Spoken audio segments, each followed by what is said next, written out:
मैंने ये कभी नहीं सोचा था कि 40 साल बाद भी ये आइसक्रीम वैन मेरा पीछा करेगा और मुझे मारने की कोशिश करेगा। कहानी उस समय की है जब मैं छोटा था। हमारे गांव के पास हमेशा एक आइसक्रीम वैन आती थी और हर दिन उसके आसपास कई बच्चे होते थे।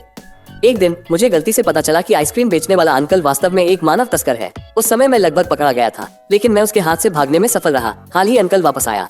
वो 40 साल पहले वाला ही गाना बजा रहा था, जिससे मुझे चक्कर आने लगी। वो 40 साल पहले जैसा ही दिख रहा था। मैं डर गया था और मेरा शरीर कांपने लगा। अचानक मेरा फोन बज उठा।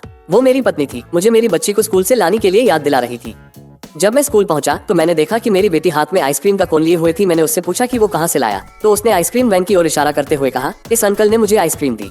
मैं स्तब्ध रह गया। मैंने आइसक्रीम कोन को जमीन पर पटक दिया। उस ड्राइवर ने मुझे एक अजीब सी मुस्कान के साथ देखा और फिर उसने ट्रक को धीरे धीरे मेरी तरफ चलाना शुरू कर दिया और मुझे ट्रक ने टक्कर मार दी।